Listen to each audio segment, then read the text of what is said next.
Boa noite, igreja. Tudo bem com vocês? Louvado seja Deus pela presença de cada um aqui nesta noite. É muito bom estarmos mais uma vez aqui na casa do nosso Deus. Também queremos estender um abraço a vocês que nos acompanham pela internet. Sejam também muito bem-vindos. Sempre é bom, uma grande oportunidade tê-los aqui conosco. Deixe uma mensagem de onde você é, deixe um pedido de oração, até mesmo algum testemunho de alguma mensagem, de algum contato que você teve com a nossa igreja. Vai ser muito bom, porque nós temos uma equipe do chat que vai entrar em contato contigo, conversar. É muito bom a gente poder também comunicar à igreja do avanço que nós estamos tendo, tanto aqui na igreja local, quanto também pela internet. Isso é muito bom. Irmãos, começamos então o ano de 2026. E neste momento eu gostaria de fazer algo diferente. Eu sei que a gente já orou, eu sei que aqui a gente já louvou o Senhor, a gente já entregou aqui os dízimos e ofertas. Mas para começar esse momento, eu gostaria de convidar os irmãos a se colocarem mais uma vez de joelhos. Porque existem eventos acontecendo e nós precisamos sempre começar com oração. O pastor Bolhão diz que tudo que começa de joelhos permanece em pé. Então, vamos colocar de joelhos nesse momento, mais uma vez, para juntos falarmos com Deus. Pai Santo, obrigado pela oportunidade que temos de estarmos mais uma vez aqui na Tua casa de oração. Obrigado, Pai Santo, pelas atividades do dia, mas obrigado, Pai, porque temos a certeza e a confiança de que o Senhor é nosso pastor e tem cuidado de nós. Quero, Pai Santo, colocar em Tuas mãos cada família aqui representada. O Senhor sabe, Pai Santo, dos desafios, planos e sonhos que cada um aqui tem, e que tudo seja feito para a honra e glória de Ti. Da mesma forma, colocamos em Tuas mãos, Pai Santo, os nossos queridos amigos que nos acompanham pela internet, que a Tua graça, a Tua paz, as Tuas bênçãos também alcance eles, recaia sobre eles. Também, Santo Deus, quero colocar em Tuas mãos um grupo em especial.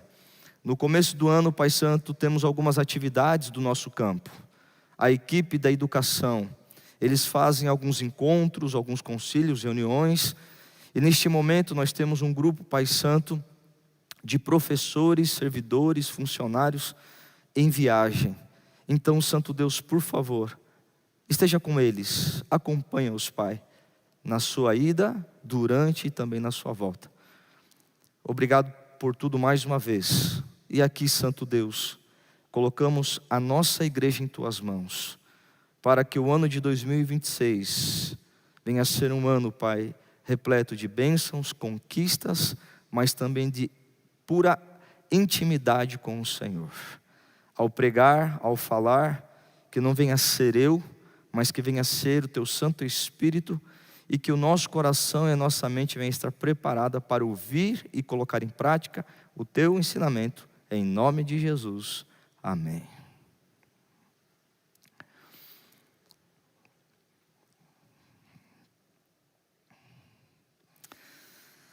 Ano de 2025 se encerrou, inicia-se o ano de 2026, e como de costume, todo ano isso acontece, não é assim? Fazemos alguns votos, consagramos a Deus alguns ideais, alguns colocam aí nos seus objetivos para o ano novo, ter alguma mudança, né? Alguns dizem, olha, para o ano novo, eu quero ser diferente, eu quero fazer diferente, eu quero cuidar mais da minha saúde. Alguns dizem assim, porque o ano de 2025 foi difícil. Passei aí por uns maus bocados, né? Alguns dizem, e para o ano de 2026 eu quero que seja um pouquinho diferente. E traça esses planos. Alguns dizem assim, né? Eu quero ser mais fitness. Eu quero perder alguns quilinhos. Alguns dizem, não, eu quero ganhar um pouquinho de massa muscular, né? A minha esposa, ela está treinando lá, ela fala assim: amor, eu quero voltar a caber, viu, naqueles vestidinhos quando a gente se conheceu. E ela está ali, ó, firme, focada, está focada ali no objetivo que ela traçou, que ela quer ser um pouco mais fitness. Alguns mais intelectuais dizem assim: não, eu quero ler mais, este ano eu li menos, eu quero poder aumentar aí, né, os números de livros lidos durante o ano. Alguns fazem dessa forma também. Mas outros também dizem assim: olha, para o ano novo, para o ano de 2026, eu quero ser mais espiritual. Eu quero ter uma vida mais próxima de Deus. Eu quero buscar a Deus de um jeito totalmente diferente que eu busquei no ano de 2025. E muitos traçam planos, colocam isso como prioridade, como objetivo, e eu pergunto aos irmãos: alguma coisa errada nisso? Alguma coisa errada nisso? Não, é claro que não. Isso é natural e deve-se fazer. E eu digo aos irmãos, viu? Eu também fiz os meus. Sabe por quê, irmãos? O problema não é planejar. O problema é não conseguir conquistar o objetivo.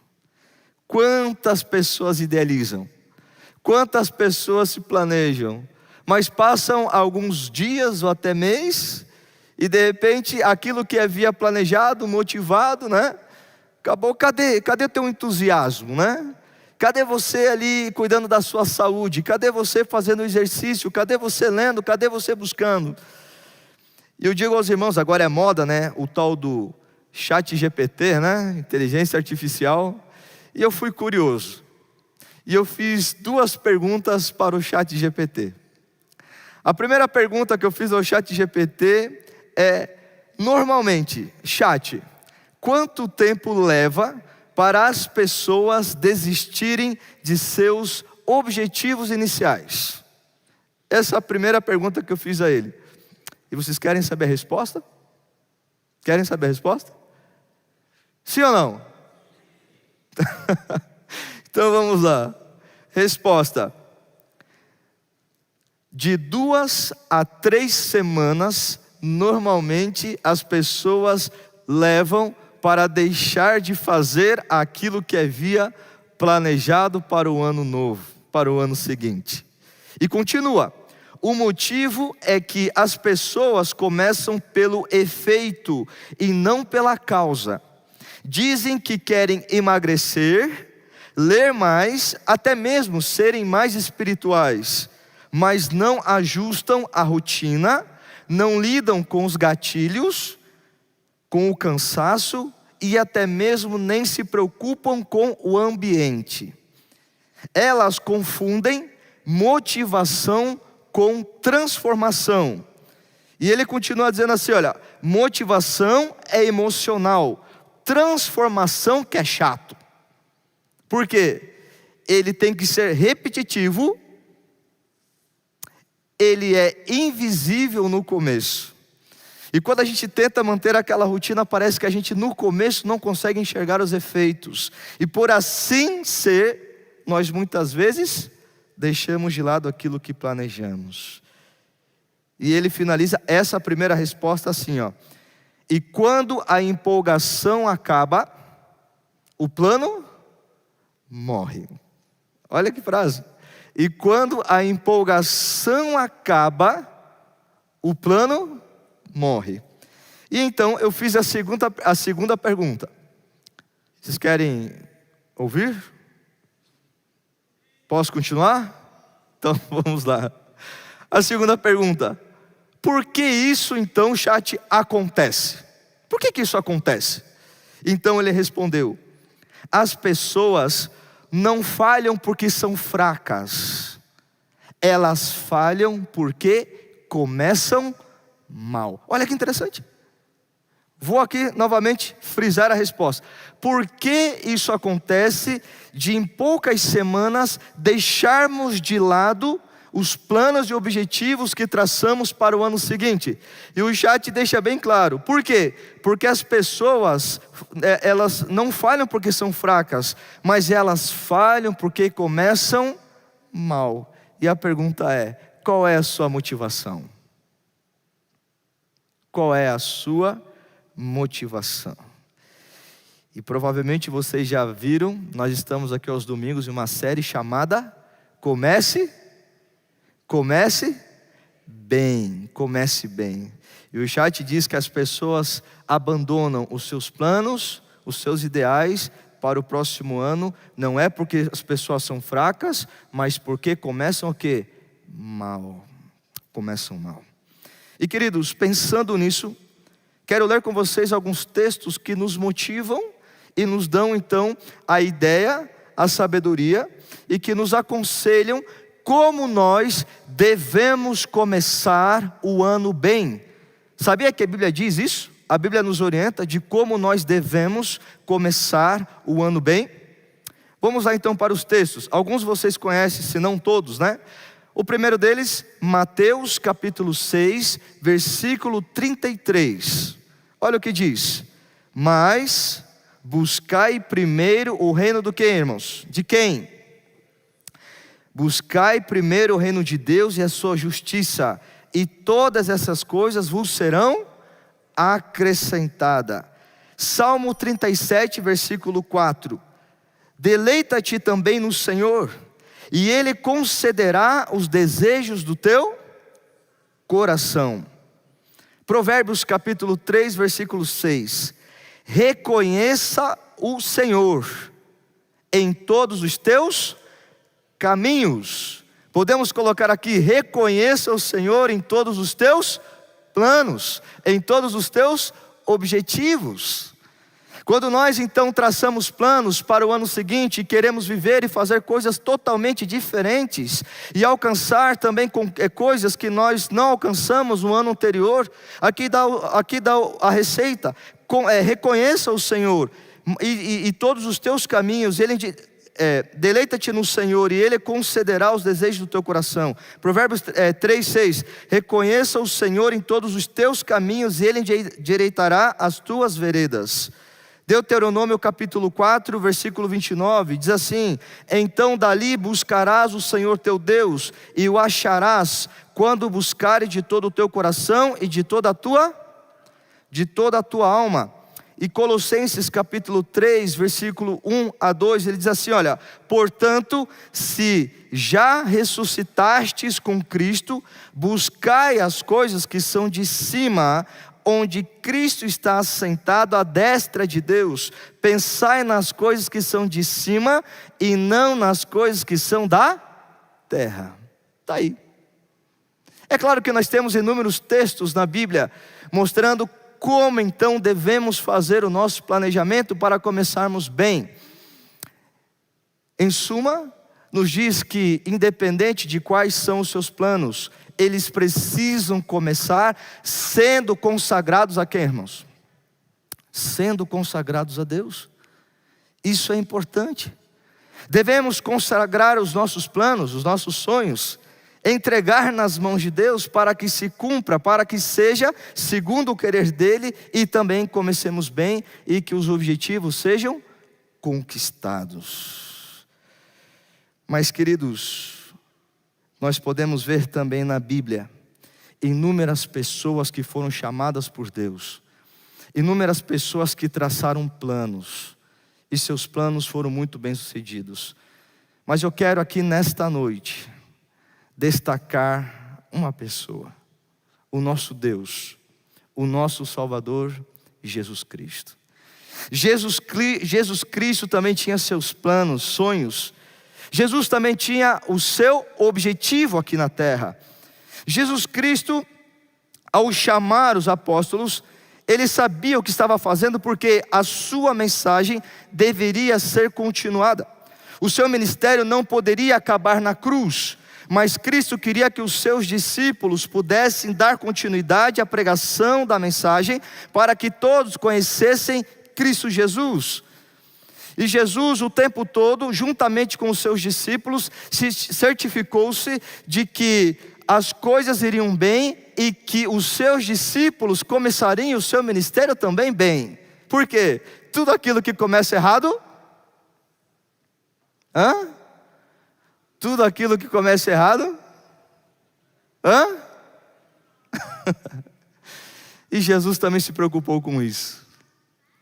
Jesus ensinou, Jesus curou, Jesus libertou, Jesus amou, Jesus ensinou, caminhou com seus discípulos e ordenou seus discípulos agora a irem pregar o Evangelho, Mateus 28, não é? Ide pregar o Evangelho, não é? Fazer o quê? Discípulos, batizando-os em nome do Pai, do Filho e do Espírito Santo, ensinando-os a guardar todas as coisas. E Jesus ainda termina dizendo assim: eis que estou convosco até a consumação dos séculos. Jesus se preocupou também com seus discípulos, porque Jesus entendia que se começasse errado, terminaria errado. Mas Jesus fez de tudo, se organizou, se planejou para que os seus discípulos, assim como ele começou o seu ministério bem, os seus discípulos também assim começassem.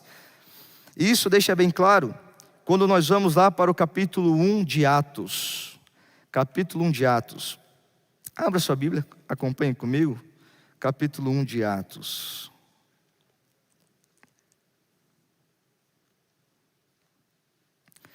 Capítulo 1 de Atos.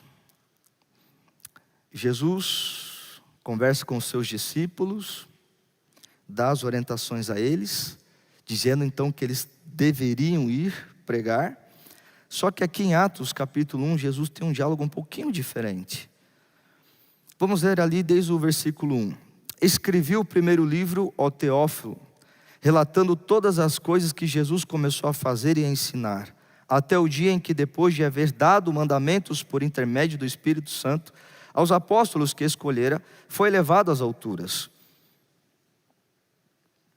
Versículo 3. A estes também, depois de ter padecido, se apresentou vivo com muitas provas incontestáveis, aparecendo-lhes durante 40 dias e falando das coisas concernentes ao reino de Deus. E comendo com eles, determinou-lhes que não se ausentassem de Jerusalém, mas que esperassem a promessa do Pai, a qual disse ele: de mim ouviste, porque João, na verdade, batizou com água, mas vós sereis batizados com o Espírito Santo, não muito tempo depois destes dias. Então, os que estavam reunidos perguntaram: Senhor, será este o tempo em que restaurares o reino a Israel? Respondeu-lhes: não vos compete conhecer tempo ou época que o Pai reservou pela sua exclusiva autoridade, mas recebereis poder ao descer sobre vós o Espírito Santo, e sereis minhas testemunhas, tanto em Jerusalém como toda a Judeia, Samaria e até aos confins da terra. Note, Jesus ordena aos discípulos a irem. E agora então Jesus pede para que os discípulos fiquem em Jerusalém. E Jesus deixa bem claro: fiquem em Jerusalém até descer sobre vós quem? O Espírito Santo.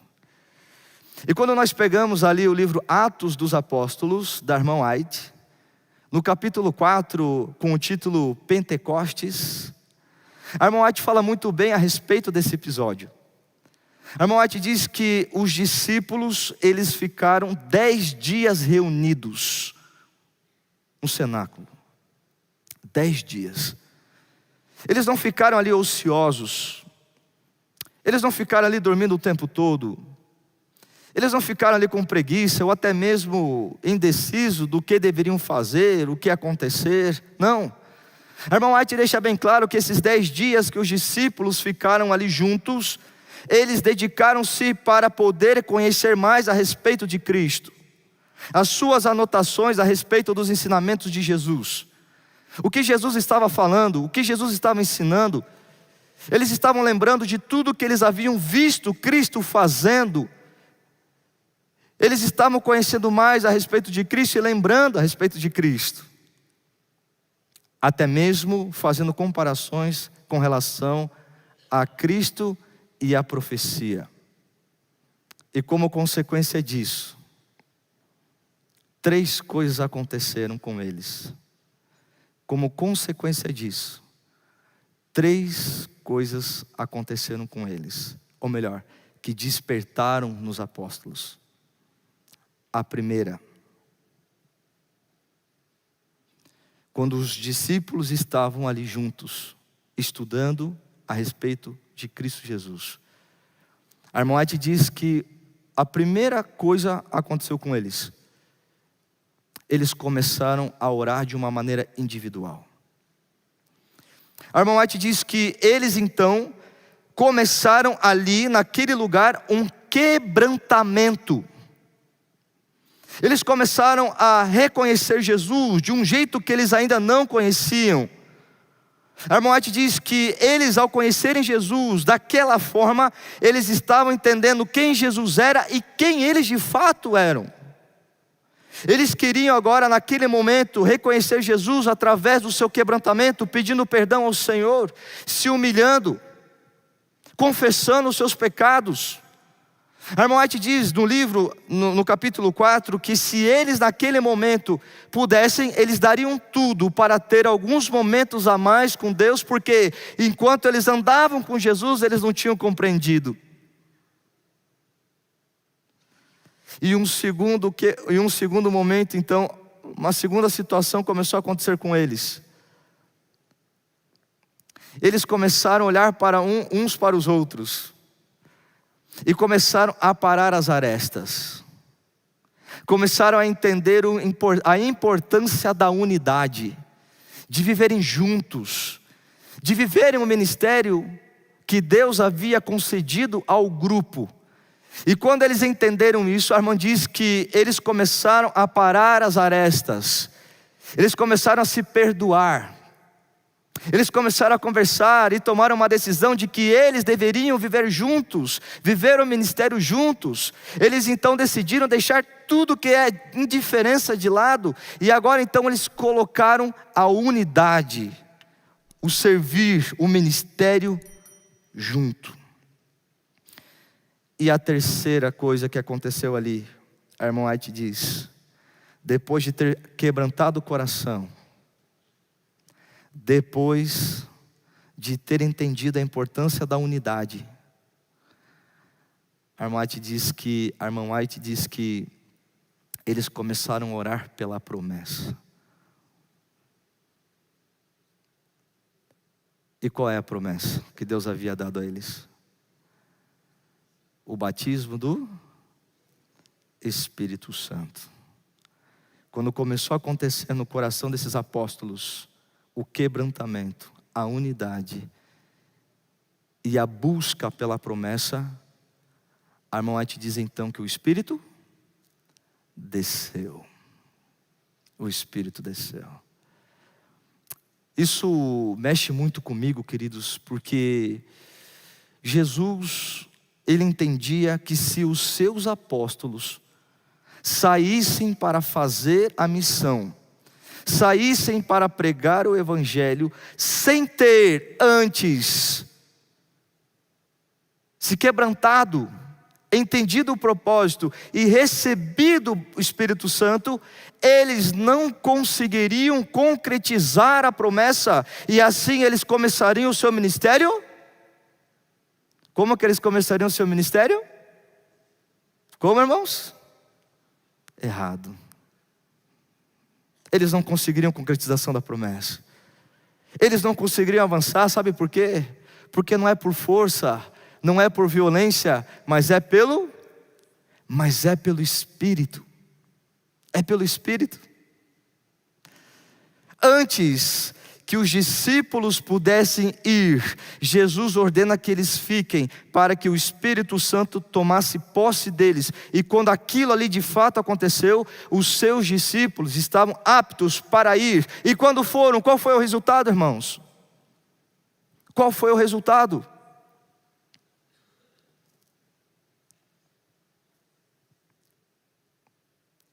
Cerca de 3.000 no primeiro sermão.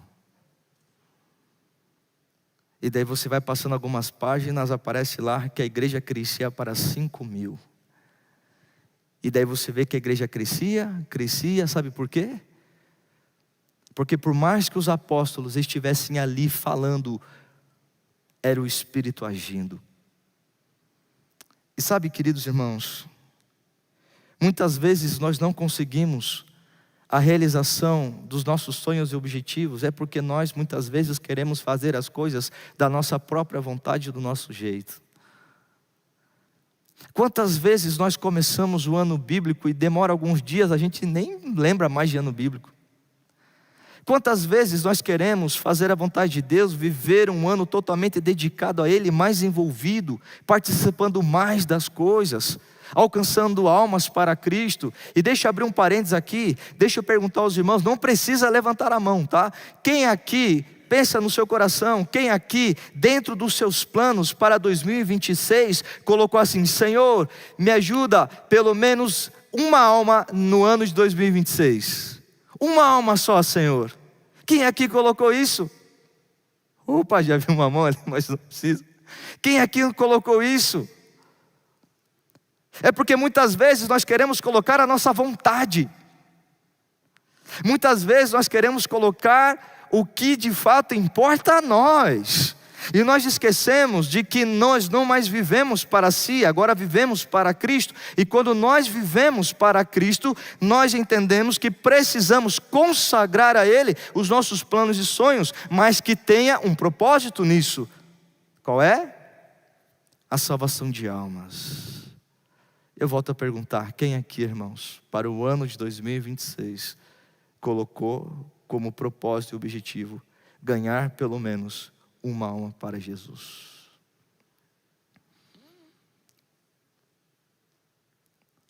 Agora você entende porque muitas vezes os nossos planos são frustrados? Existe algo muito interessante quando nós vamos orar. Nós falamos ali algumas palavras bonitas, algumas frases que nós já decoramos, não é? E no final, como que a gente termina a nossa oração? Antes do nome de Jesus, amém. Como que a gente fala? Você sabe me dizer como que a gente fala? Como que a gente fala? Que não seja feita a minha, mas a tua vontade. É assim ou não, irmãos? Só que a gente não para analisar a importância e a seriedade dessa frase. Que não seja feita a minha, mas que seja feita a tua vontade. Você já parou para pensar a seriedade disso? Ou você simplesmente fala porque você se acostumou a falar e aprendeu a falar dessa forma? Mas você já parou para pensar, queridos irmãos, a seriedade dessa frase na sua oração? Senhor, que não seja feita a minha, mas que seja feita a tua vontade. Você já parou para pensar? É como se você então chegasse para Deus com uma lista e falasse assim: Senhor, olha, aqui está o meu plano, aqui está o meu objetivo, aqui está o que eu quero conquistar, aqui está a minha lista, Senhor. E nós pegamos então essa lista, entregamos nas mãos de Deus e falamos assim: Senhor, que não seja feita a minha vontade, mas que seja feita a tua. E de repente então Deus, ouvindo isso, fala assim: meu filho, tudo bem, então vai ser feita a minha vontade, não a tua, como você pediu. E Deus pega aquela lista que você fez a Ele amassa ela toda assim, Ele joga e fala assim: então deixa a minha vontade começar na sua vida. E daí então Deus começa a operar a vontade dEle na sua vida, e você começa a ver que muitos do que você pediu não é por enquanto ainda a vontade de Deus. O Deus não quer aquilo ali também para você, e daí você começa a se frustrar. Pô, peraí, eu estou pedindo isso aqui para Deus e Deus não está respondendo? Peraí, eu estou conversando com Deus, mas sabe por quê? Porque você deixou bem claro que não seja feita a minha vontade, mas que seja feita a tua. E a primeira resposta de Deus é essa: meu filho, então deixa a minha vontade na sua vida. Deixa a minha vontade na sua vida. Eu quero compartilhar com os irmãos uma experiência que aconteceu em 1904. Em 1904, havia um rapaz chamado Evans. Um rapaz de 26 anos. Quando ele tinha 13 anos, ele tomou uma decisão. E ele orou a Deus da seguinte forma: Senhor, eu quero que minha vida seja diferente. Eu quero que os meus planos para o próximo ano seja totalmente diferente. Eu quero ter uma vida mais consagrada ao Senhor. Eu quero ter uma busca mais incessante. Eu quero que não seja feita a minha vontade, Senhor, mas eu quero que seja feita a tua. Eu quero que os meus planos sejam dedicados ao Senhor. Eu quero que a minha vida seja entregue ao Senhor. E ele tomou essa decisão quando ele tinha 13 anos de idade. 13 anos de idade. E a oração dele se resumia em 3 pontos. Primeiro, ele falava assim: Senhor, quebranta o meu coração, estraçalha o meu coração, mude os meus pensamentos, tome o controle, a rédea da minha vida. O segundo ponto, ele falava assim: Senhor, abençoe os adolescentes e jovens da minha igreja. Senhor, por favor, cuide dos jovens e adolescentes da minha igreja. E o terceiro ponto da sua oração, ele falava assim, olha que interessante, ele falava assim para Deus: Senhor, visita o meu país, visita o meu país. Interessante, né? Visita o meu país. Alguém aqui já orou: Senhor, visita Curitiba.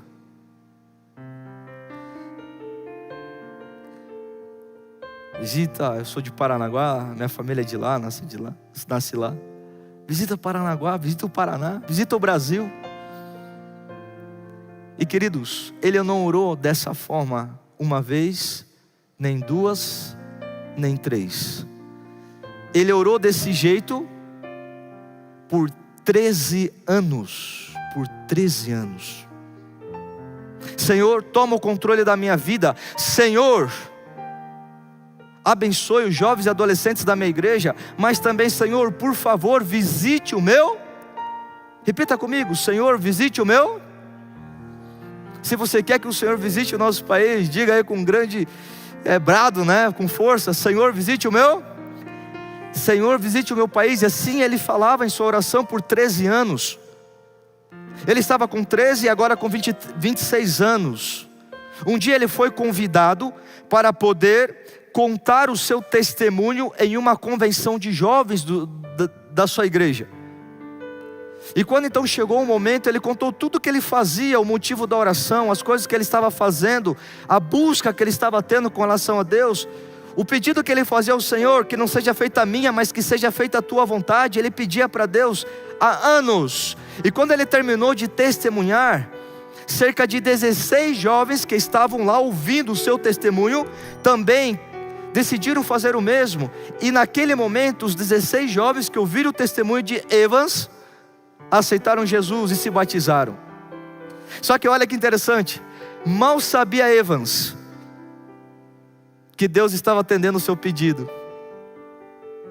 Mal sabia Evans que o Senhor estava visitando o seu país. Mal sabia Evans que Deus estava começando um reavivamento naquele lugar. Aqueles 16 jovens com Evans, eles tomaram uma decisão de juntos dar continuidade às orações de Evans. E de repente pessoas começaram a aparecer. Pessoas começaram a aceitar Jesus. Pessoas começaram a entregar a vida a Jesus. Irmãos, em 2 anos, começou em 1904 até 1906, em 2 anos, sabe quantas pessoas aceitaram Jesus naquele país? Se a gente já fica impressionado porque lemos na Bíblia que cerca de 3.000 pessoas aceitaram Jesus ali no sermão de Pedro, em 2 anos, queridos, cerca de 100.000 pessoas aceitaram Jesus Cristo. Sabe por quê, irmãos? Porque um menino de 13 anos tomou uma decisão de começar o seu plano, seu objetivo de uma maneira certa, correta, de não querer viver para si, mas querer viver para Cristo Jesus. Porque muitas vezes os nossos sonhos e objetivos são frustrados. Porque muitas vezes dentro da igreja a gente não consegue crescer espiritualmente, a gente não consegue ter uma experiência mais íntima com o Senhor. Às vezes fica até meio que chato, pessoas vêm aqui na frente e contam testemunhos, experiências incríveis que tiveram com Deus, e quem sabe pessoas que aí estão sentados, nunca tiveram. É porque alguma coisinha precisa ser mudado. Quem sabe a renovação da sua mente, do seu coração, quem sabe uma entrega maior, quem sabe alguma coisa que você tem feito, buscado, se alimentado, e que talvez tenha desagradado a Deus, e muitas vezes faz com que você não cresça, irmão. Em nome de Jesus, consagre a sua vida ao Senhor, confia nele, tenha certeza de que Ele está no controle. Muitas vezes pode ser até difícil, porque quando a gente não está no controle, as coisas ficam difíceis mesmo. Mas isso se chama fé, entendendo que por mais que eu não esteja no controle, Deus está me levando para o melhor lugar, porque Deus sabe o melhor para a vida dos seus filhos. Eu estou indo para o final. Uma coisa que me chama a atenção na Bíblia é ver Deus usando todo tipo de pessoa. Deus usa pessoas cultas, pessoas de uma posição elevada, mas Deus também usa pessoas simples. Pessoas simples. E o interessante é que Deus ele não faz distinção disso não.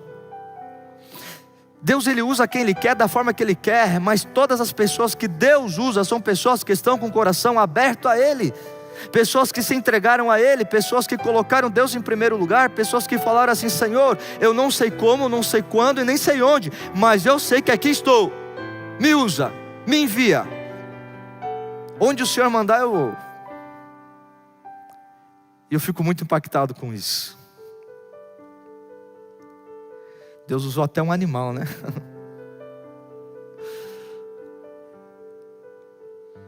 Eu fico maravilhado porque eu digo aos irmãos, para estar aqui falando para vocês, vocês não sabem a luta que está acontecendo aqui dentro, viu? Eu sou tímido de natureza.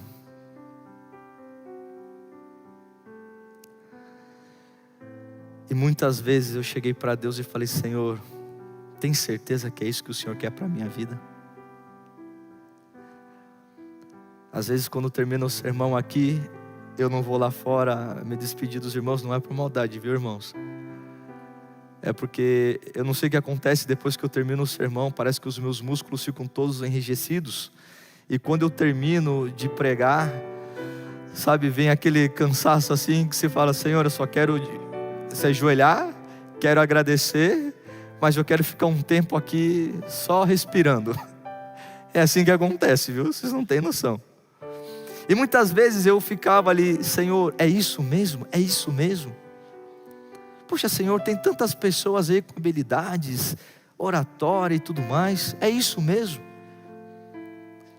E eu acredito que por ser assim, Deus me levou em alguns lugares para ver algumas coisas. E dentre esses lugares que eu vi, pessoas que entrei em contato, algo me chamou a atenção. Eu fui pastor de uma igreja, lá no distrito de Tijucas do Sul. Cheguei numa igreja, num bairro, uma igreja grande, que tem ali sido feito um trabalho bem interessante com a comunidade. E ao chegar naquela igreja, recebendo o carinho dos irmãos, o abraço, visitando ali os irmãos, eu fui na casa de um irmão chamado Sebastião. Ou, agora para os amigos aqui, né? Tião.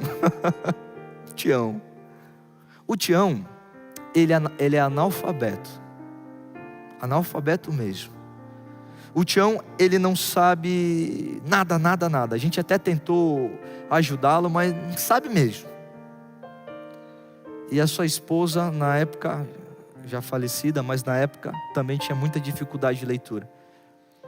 E ele chegou para mim e falou assim: pastor, você está vendo aquela igreja nossa lá? Bonita, não é, pastor? Eu falei: sim, bonita.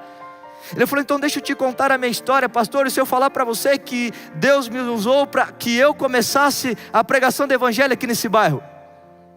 Eu olhei: você, Tião? Mas você não sabe nem escrever, Tião. Como você? E ele falou assim: pastor, de fato eu não sei. Mas sabe o que eu fazia, pastor? Eu andava numa vida toda torta, eu e minha esposa. E decidimos então aceitar Jesus e viver para Ele. Viver os seus planos. Consagrar a nossa vida a Ele. Nós não sabíamos como fazer. Só fomos. E daí Deus colocou no meu coração a ideia de ir na loja e comprar um sonzinho. Um som, uma caixinha de som. E daí, pastor, eu consegui um CD de um pastor pregando. E o que nós fazíamos? Abríamos a nossa casa, colocávamos ali a caixinha de som, o DVD, o pastor pregando. E eu saía então, pastor, nas casas dos vizinhos aqui da comunidade, convidando eles para participarem do culto que ia acontecer lá na minha casa. E as pessoas começaram a ir. O Tião não pregava, o Tião não lia a Bíblia, mas o Tião convidava, falava. E daí o grupo foi crescendo, a ponto de quando Deus mandou para lá pessoas para o ajudá-lo, já tinha um grande grupo na casa dele estudando a palavra de Deus com esse método. Ou seja, Deus, Ele pode usar todos.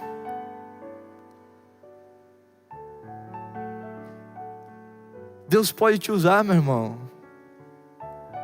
Você tímido ou não, você sabendo ler ou não, você jovem, eu não gosto de falar velhos, eu falo você jovem há mais tempo, né? Assim como o Marcos nos ensinou. Você jovem mais tempo, Deus pode te usar. E para que os planos na sua vida sejam concretizados, é preciso que você consagre eles ao Senhor, para que você comece bem. Assim como Cristo começou, assim como os discípulos começaram, assim como Evans começou, assim como muitos também começaram e estão começando, devemos nós, queridos irmãos, consagrar a nossa vida ao Senhor e deixar que Ele guie para que tudo ocorra bem. Tudo ocorra bem. Não é a tua capacidade em jogo. Grave isso.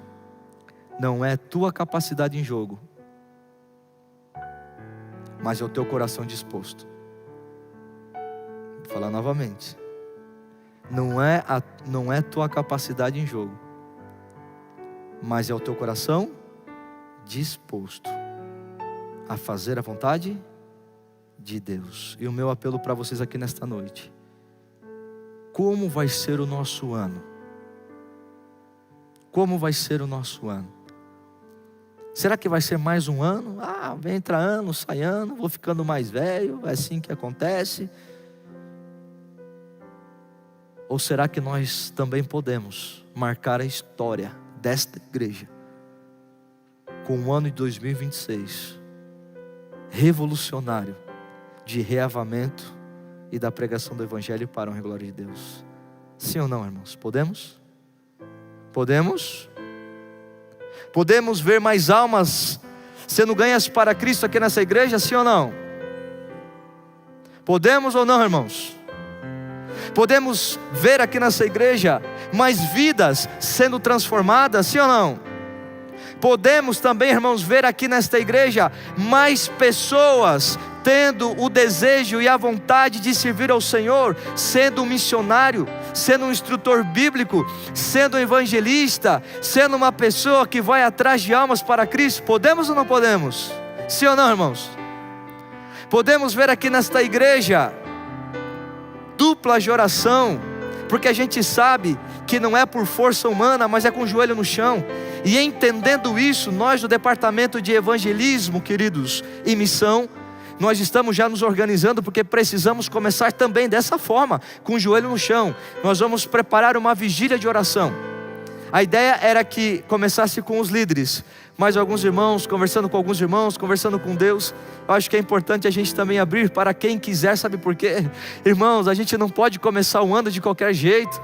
A gente não pode começar o ano confiando nos planos e desejos humanos. Os planos, eles estão aí sim para nos dar um norte. É importante que a gente planeje, é importante que a gente mostre para Deus, mas é importante também, irmãos, que a igreja comece de joelhos. É importante que os ministérios comecem buscando o Senhor de joelhos em oração. É importante que o Espírito de Deus seja derramado na nossa igreja, seja derramado nos nossos irmãos, para que ministérios alcancem corações. E vou falar uma coisa para vocês. Eu não ia falar agora, mas Deus está tocando no meu coração para falar. Eu estou estudando a Bíblia com uma menina, com duas meninas, eu e minha esposa, a Letícia e a Juliana. A Letícia está voltando para o Senhor, amém? A Juliana ainda não se batizou, está conhecendo, está fazendo estudo bíblico. Mas você sabe o que a Juliana falou um dia para mim? Ela falou assim: Pastor Tiago, você sabe quando eu aceitei Jesus? De verdade? Eu falei para ela: quando? Ela disse assim: pastor, eu vim num evento que teve aqui na igreja central. E ela falou assim: pastor, não tinha ninguém pregando, não tinha ninguém cantando, não tinha ninguém aqui fazendo nada. Ela simplesmente chegou aqui, sentou nesses bancos, e ela falou assim: pastor, quando eu sentei nesse banco, Deus falou comigo dizendo assim: minha filha, é aqui que eu quero que você fique. E ela disse assim: pastor, eu encontrei Jesus sentado aqui nesse banco. O que é isso? Se não agir do Espírito. E eu pergunto aos irmãos: queremos ou não queremos mais decisões assim? É claro que nós queremos. Mas é preciso que você também entenda. Ah, pastor, eu ainda não sou batizada. Não me interessa, meu irmão. A igreja adventista do sétimo dia, ela não batiza para discipular, ela discipula para batizar. Então mesmo você ainda não sendo batizado, está na hora de você arregaçar as mangas e falar: eu também quero me juntar a esse povo, eu também quero participar de onde esse povo está indo, porque a gente está indo para onde, irmãos? Para o céu. Então, independente se você é adventista ou não, você faz parte dessa missão, porque Deus está chamando. Se você não fosse de fato chamado por Deus, você nem estava aqui sentado nesses bancos. Sabe por que você está aqui sentado nesses bancos? Porque Deus está fazendo um chamado para você. Meu filho, acorda! Eu estou voltando, e eu quero ter um encontro com você. Então, meu irmão, abre o coração, deixa o Espírito agir. Só fale assim para Ele: Senhor, aqui estou. Como vai ser eu não sei, mas aqui estou. Que não seja feita a minha, mas que seja feita a tua vontade. Deus abençoe, meu irmão. E que o ano de 2026 venha a ser um ano próspero, abençoado, mas também que Cristo volte para a honra e glória do nosso Deus, amém? Deus abençoe. Vou pedir que você se coloque em pé nesse momento. E nós vamos conversar com o nosso Deus.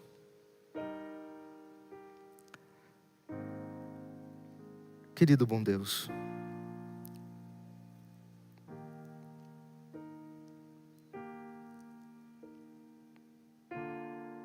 que privilégio, Pai, poder falar contigo.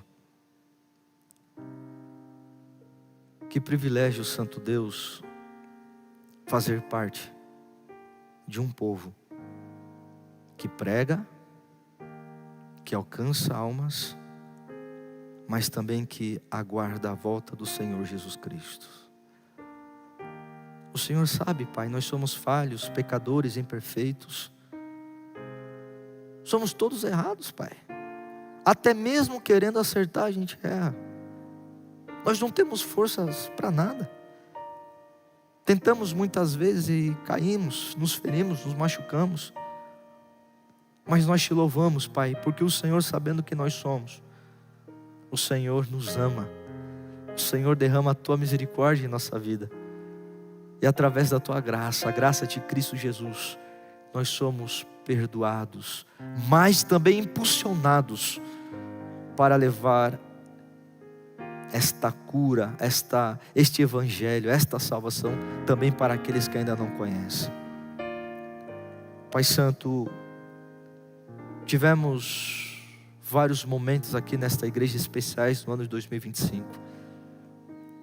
Até, Pai Santo, fizemos planos para o ano 2026.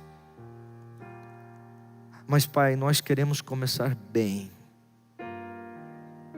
E para começarmos bem, é importante consagrar ao Senhor. E Jesus nos dá um grande exemplo, a ponto de pedir que os seus discípulos ficassem ali, até que fossem batizados pelo Santo Espírito, e aí então saíram como suas testemunhas. Aqui estamos nós, Pai Santo, também, dispostos, Pai, a fazer a Tua vontade.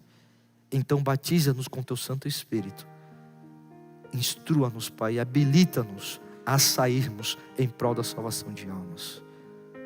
Que esta igreja, Pai, cumpra com o propósito e objetivo do Senhor aqui na terra. E, Pai, dedicamos ao Senhor essa nova semana, que para nós é escura, mas para o Senhor não é. Toma-nos em Tuas mãos, caminhe conosco, porque sabemos que debaixo das Tuas asas seguras estaremos. Então, Pai, que comecemos bem, entregando a nossa vida em Tuas mãos, para que se cumpra o Teu querer, em nome de Jesus, amém. Deus abençoe, irmãos.